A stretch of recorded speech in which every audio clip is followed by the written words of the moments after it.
그게요, 정말 쉬고 싶을 텐데요. 쉼표를 찍고 싶어도 계속 불려나오는 문재인 대통령의 팔자 얘기를 지금부터 해보겠습니다. 문재인 대통령 지금은 휴가 중입니다. 양산 사저에 머물고 있는데요. 이 문 대통령의 첫 휴가는 도대체 어떤 의미인 건지 박수현 대변인이 이렇게 얘기했습니다.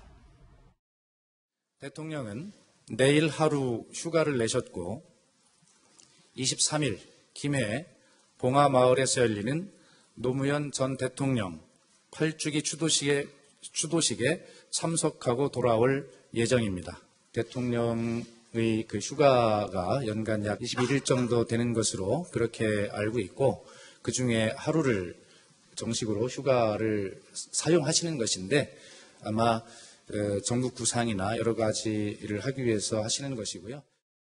예, 허 교수님 사실 휴가라 하면 한 지금쯤 일어나서 밥도 먹고 뭐 산책도 하고 이래야 제맛인데 오늘도 보고와 지시가 이어진다 뭐 이런 얘기들이 있어요. 그렇죠. 뭐 대통령은 말이 휴가지 휴가가 될 수가 없습니다. 왜냐하면 국정이라는 게 잠시라도 멈추지 않고 또 일어나는 그 시기마다 이 주요 현안을 끊임없이 보고를 해야 되죠. 그래서 휴가를 가도 사실은 뭐 부속실장이라든지 주요한 참모들이 다 따라갑니다. 물론 경호실장은 당연하고요. 그렇기 때문에 어디에 계시든지 사실은 정상적인 업무를 할 수밖에 없는 상황인데요.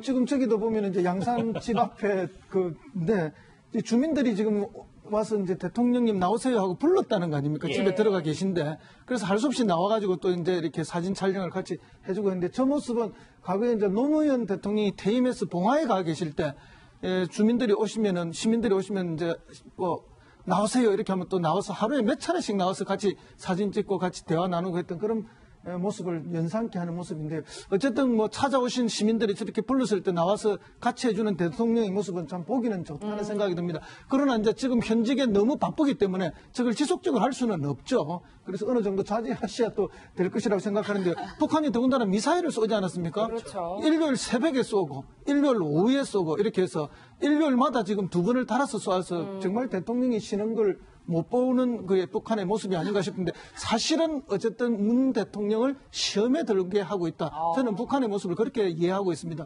북 취임 초기에 저렇게 미사일 발사를 연속적으로 하고 또 일요일에 함으로써 어떤 대응 태세를 가지고 있고 어떤 또 미래에 대한 대북 전략이 뭔지를 판단하는 그런 시험이라고 봅니다. 대통령이 지금 휴가 중이라는 걸 아는 이제 분들이 많으니까 양산 시민들 가운데서 저렇게 쉬다 나온 대통령을 같이 사진도 찍고, 지금 화면에 보이는 사진 찍어주는 사람이 주역은 이제 경호실장입니다. 경호실장이 이제 사진사가 됐습니다. 예. 그렇죠. 이종우 실장님. 네. 근데 취임 12일 만에 휴가다. 이것도 좀 여러 가지 의미가 있는 것 같고, 왜 양산을 택했냐라는 해석도 분분해서요. 예, 그렇습니다. 사실 역대 대통령이 한 번도 사용하지 아니한 연월차를 사용한 거예요. 연월차를 사용해 본 적이 없어요. 역대 대통령은 전부 다, 네, 여름휴가 가겠습니다. 그러면 이제 여름휴가 한 며칠 다녀오거나, 뭐, 청남대, 또 박 대통령은, 취임 첫 해, 2013년도에, 갑작스럽게 7월 31일 날 블로그에 올려요. 나 지금 저도에 있습니다. 그러니까 휴가를 이렇게 청와대 공식적으로 발표한 게 아니라 사진 그냥 대단히 오랜만에 보네요. 예, 저도에 있을 때 그냥 블로그에 올려서 내가 지금 저도에 있다라는 걸 알립니다. 그때도 한 5박 6일 정도 이제 저도에서 휴가를 보낸 걸로 알고 있는데, 지금 굳이 왜 양산이냐? 문재인 대통령은 상징적으로 대통령도 연월차를 쓴다는 걸 꼭 보여주고 싶었던 걸로 느껴집니다. 그러니까 굳이 연월차라고 표현해본 적이 없어요. 어떤 대통령도 자기가 가면 그냥 그게 일의 연장이고, 또 이렇게 일과 구분하진 않았어요. 어떤 대통령도 일과 또는 어떤 휴식 이런 부분들을 뭐 여름 휴가 이런 굳이 그런 이름을 붙이기 전에는. 그런데 연월차를 합니다. 하루를 씁니다. 4개 21일이 있습니다. 라는 그 말을 굳이 밝힌 것은 저는 굉장히 의미가 있다고 봐요. 사실 이 노동시간 강도, 노동 강도 OECD에서도 굉장히 높다고 하고, 또 쓰고 싶어도 못 쓰는 그런 이 노동자들도 많지 않습니까? 대통령도 연월차를 쓴다라는 표현을 쓰고 싶었다. 그건 굉장히 메시지다. 그러니까 우리나라에서 가장 높은 사람도 평일에 연차를 낼 수 있고, 그렇게 하면서 이제 밑에 사람들을 좀 더 편안하게 해주자, 뭐 이런 의미. 굉장히 중요한 의미죠. MB 때 한 말씀만 더 드리면, 이명박 대통령 때 처음에 시작할 때 굉장히 여러 가지의 그런 어떤 광우병 파동이나 이런 것 때문에 비상을 걸었어요, 청와대를. 근데 문제는 5년 내내 비상이었던 거죠. 일상이 그냥 비상이 돼버려서 비상이 결코 비상스럽지 않고 일상이었거든요. 그렇기 때문에 의미 있는 어떤 쉼표라고 봅니다. 예, 박 변호사님 네. 지금 이제 문재인 대통령께서 이제 강아지를 이렇게 쓰다듬는 모습을 보고 계신데 앞서서는 저희가 시민들이랑 이렇게 셀카를 찍는 모습을 쭉 지켜봐 왔잖아요. 그렇죠. 근데 아무리 대통령이라고 할지라도 쉬는데 이렇게 사진 찍어달라고 하면 좀 힘든 부분도 쉬고 싶죠. 쉬러 갔는 거거든요. 마루하고 놀고 싶고 아마 쉬러 갔을 것 같은데 아마 앞에서 대통령이 사진 찍자고 주민들이 그러니까 경호실장에 나와서 10m 안쪽으로는 올 수 없다라고 아마 얘기를 한 것 같아요. 그럼에도 불구하고 지금 거의 아이돌 그 이상이기 때문에 주민들이 계속적으로 얘기를 하니까 대통령이 안에 있다가 나와서 직접 다 셀카를 다 찍어줬거든요. 근데 또 문제는 뭐냐면 주영훈 경호실장이 지금 사진사 역할을 지금 그렇네요. 톡톡히 하고 있습니다. 아마 하면서 뭐 경호도 생각할 겁니다. 아마 하고 또 지역 주민이기 때문에 문재인 대통령도 많이 알던 사람들이 아닐까. 뭐 옆에 이웃들이기 때문에 그래서 저런 모습도 소통하는 대통령이다 이런 이미지를 주기 때문에 국민들 입장에서는 상당히 기분이 좋다고 이렇게 생각이 됩니다. 근데 대중 정치인은요, 아무리 피곤해도 유권자나 시민들이 사진 찍자 하면은 오히려 피로가 가시면서 저것이 오히려 피로 회복제입니다. 예, 그 국민들이 사진을 찍자, 지지자들이 같이 하자 이것만큼 정치인이나 뭐 지금 대통령이 되셨지만 큰 힘이 되는 게 없거든요. 그래서 오히려 저건 즐겁게 휴가 중에서도 하이라이트로 즐겁게 하고 계실 거라 봅니다. 예. 본인의 인기를 실감하는 거니까 본인이 찍고 싶어도 안 찍자고 하는 이런 분위기보단 날 수 당연히 있겠죠. 그 이현정 의원님. 네. 지금까지는 뭐 오늘 양산 스케치 뭐 외지인들까지 뭐 많이 간다는 얘기가 있는데 원래 대통령이 휴가를 이제 다녀온 다음에는 어떤 결정적인 카드들 하나씩 내미는데 이번에는 좀 이른 휴가였기 때문에 또 그 카드가 빛을 발할 거라는 얘기가 있어요. 뭐 직장 생활 해보시면 알겠지만 사장이 휴가가 난 다음에 걱정하는 사람들도 있습니다. 왜냐하면 휴가지 가서 뭐 인사라든지 모든 문제에 대해서 결정하고 와서 사실 휴가 갔다 온 그 다음날 정말 이 밑에 있는 직원들은 상당히 긴장하게 돼 있는데 예. 이 대통령도 사실은 이제 여기에 벗어날 수 없었던 것 같아요. 김영삼 전 대통령 같은 경우는 휴가 갔다 난 다음에 바로 금융실명제를 그걸 했죠. 그리고 지금 뭐 박근혜 전 대통령도 마찬가지로 갔다 오자면 그것도 하루 1박 2일 갔나요? 청와대 갔다가 바로 이제 그때 그 당시에 허태열 그 비서장을 교체를 하고 김기춘 실장으로 이제 교체 인사를 하고 대규모적 인사를 합니다. 그렇기 때문에 이제 정말 대통령이 휴가라고 휴가 밑에서 같이 갔다 가는 큰 코 다친다. 뭐 이런 이야기가 있을 정도로 대통령이 휴가 가면 그다음에 비상대기 해야 되는 정도로 이런 이야기 있었는데 사실은 이제 그럴 수밖에 없는 게 아무래도 대통령도 입장에서 좀 생각을 정리하는 시간이지 않습니까? 그러다 보면 내가 뭘 해야 되고 또 쉬다 보면 좀 새로운 일에 대한 좀 욕망이 막 타오릅니다. 예. 그러다 보면 이제 뭔가 휴가지 갔다 오면 많은 구상들을 가지고 와요. 이제 그런 것들이 실질적으로 이제 실현이 되면서 인사나 정책이나 이런 것들을 이제 하게 되고 또 휴가 기간이라는 걸 대외적으로 알려놓고 실제로는 다른 일을 하게 되는 경우가 많습니다. 왜냐하면 어떤 이 주가나 여러 가지 영향을 미칠 수가 있기 때문에 대통령이 휴가한다 그러면 다들 좀 그래도 좀 마음을 놓잖아요. 이제 그 상황에서 뭔가 새로운 정책들을 개발하고 충격 요법을 쓰는 거죠. 그렇기 때문에 아마 제가 볼 때도 문재인 대통령이 물론 양산에서 1박 2일 쉬시는 거지만 갔다 오고 나면 바로 내각 인선을 해야 됩니다.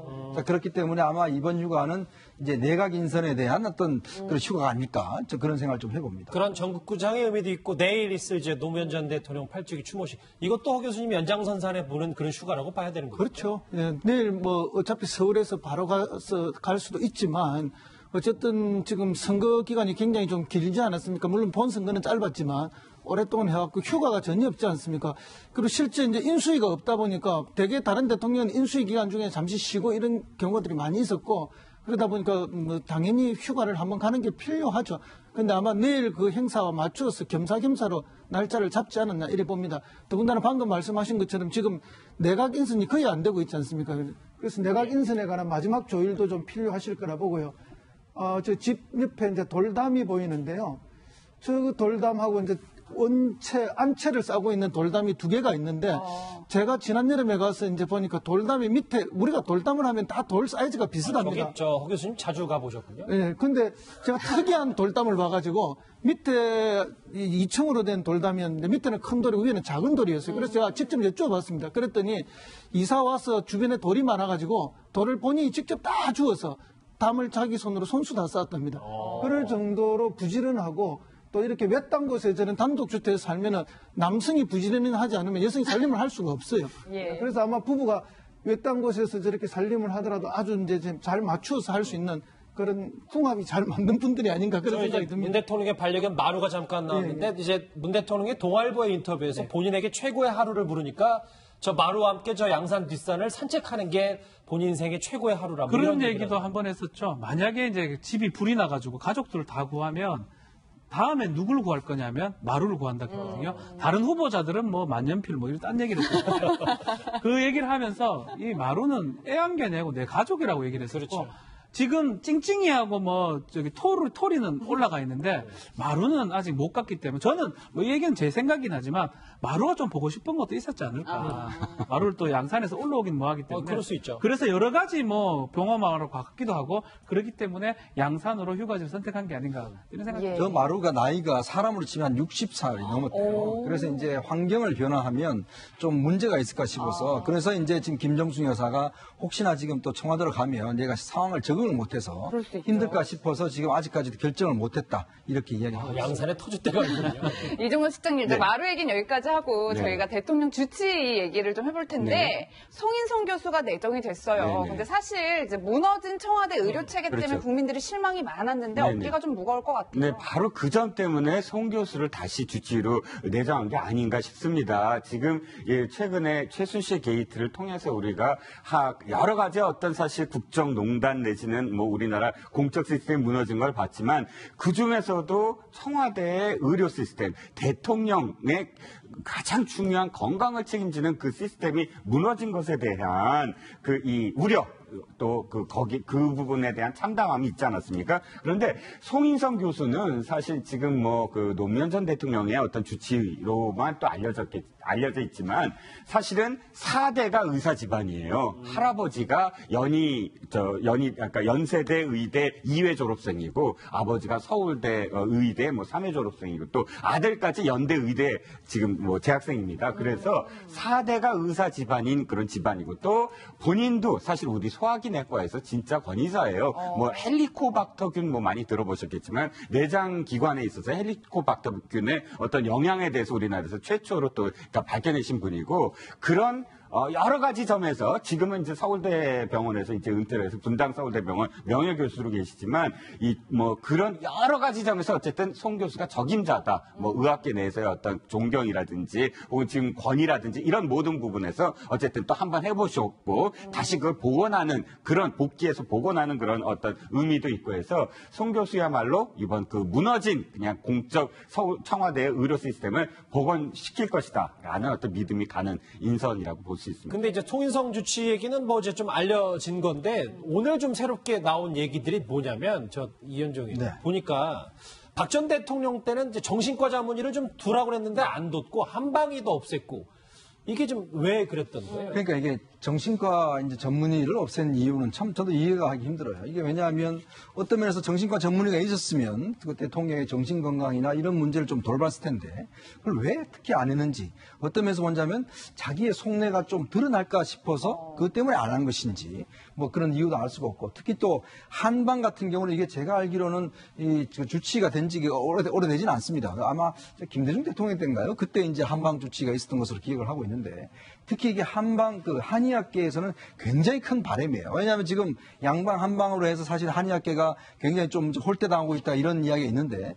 청와대 주치의가 된 것 자체가 이제 어느 정도 국가에서 이제 양방과 한방을 인정해 준다라는 그런 의미가 있는데 지난 정권 때는 사실 이게 없었습니다. 그러다 보니까 이번에 다시 이제 한방 주치의를 이제 김성수 경희대 한방병원장을 내정한 것은 아마 한의학계가 굉장히 환영할 만한 일이에요. 아무래도 대통령 입장에서 보면 뭐라도 양방 쪽보다 또 한방 쪽 하는 그런 나름의 특기가 있지 않습니까? 예. 그러면서 본다면 대통령의 건강을 좀 더 종합적으로 살펴본다는 측면에서는 저는 뭐 다행스러운 일이라고 봅니다.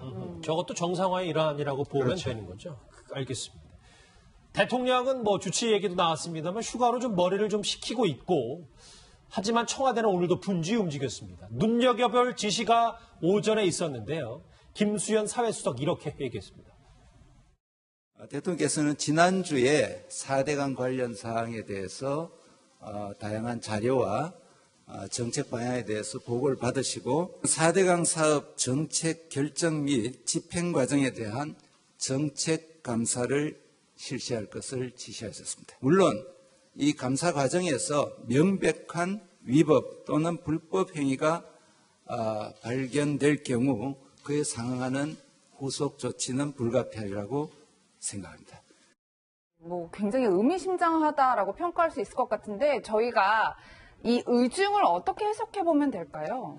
예, 뭐 지금 언론이나 뭐 모든 예측하시는 분들은 뭐 이명박 대통령의 뭐 어떤 겨냥한 것이 아니냐, 또 4대강 사업을 통해서 결국은 뭐 정치 보복을 하려 하는 것이 아니냐 이런 예측들을 많이 하는데요. 방금 저기서도 그 김수현 수석이 이야기했지만 정책 감사라는 말이 중요합니다. 이 정책 감사라는 말을 처음으로 이렇게 제대로 쓰신 분은 노무현 전 대통령입니다. 지금 방금 하신 말씀이 과거에 노무현 대통령이 하셨던 말씀을 거의 그대로 한 거예요.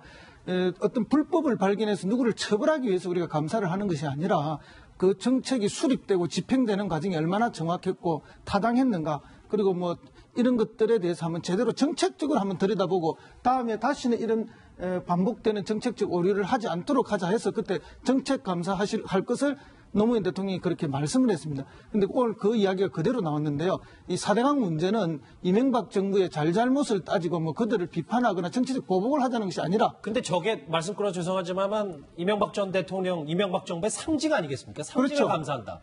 예, 이명박 정부의 상징이 이제 뭐 4대강 사업, 뭐 또 녹색 성장 뭐 이런 것들이 있는데 상징이라 할 수 있지만 또 이거에 대한 지금까지의 많은 부작용이 있는 게 사실입니다. 지금 이 계절이 되면 전부 4대강에 녹조가 생기기 시작하고 이 녹조된 원수를 가지고 수돗물을 만들어서 먹는 데가 특히 낙동강 유역은 다 마찬가지이기 때문에 이 부분에 대한 이제 사업적 타당성 검토를 정책 감사를 통해서 밝히고 문제가 있었다면 문제 있는 것은 바로잡고 뭐 보호의 수문을 열어야 되면 열고 일부 보호의 철거가 필요하면 상징적으로도 철거할 수도 있다. 그런데 그건 그냥 이렇게 결정하는 것이 아니라 정책 감사를 통해서 그 타당성을 확인한 이후에 해보겠다는 거고, 만약 그 과정에서 뭐 시행과 시공 이런 속에서 불법이 있고 또는 어떤 금전적인 뭔가가 있다면 그 명백한 위법 사실이 있고 그런 제보가 있으면 또 그것을 눈 감을 수는 없겠죠. 어쨌든 그러나 그 목적이 그것이 아니라 정책적 타당성을 한번 해보자. 그런 거, 이거는 뭐 선거 기간 내내 선거 공약으로 이미 이야기했던 것이기 때문에 할 수밖에 없지 않느냐 이렇게 보이고요. 또 하나 방금 아까 전에 말씀하셨던 그 한방 의료 부분도 사실은 노무현 대통령 때 그때 이제 그 한방 주치의가 있었다가 없어진 거 아닙니까? 그래서 그것도 이제 다시 보고이 됐는데 그때 당시에 이제 처음으로 국립대학에 그 한방과 관련된 과를 설치하도록 했죠. 이명박 전 대통령 측은 아까 자막으로도 잠깐 나갔습니다만 이 문재인 정부의 이제 여러 가지 감사에 대해서 뭐 다 제대로 조치했고 종합적 치수 사항이었다. 조사 결과 큰 문제가 없었던 것으로 과거에 확인됐다. 뭐 이런 얘기 반박 자료를 방금 전에 언론사를 통해 보내왔습니다. 예. 끝난 일이다. 뭐 이런 얘기를 하네요.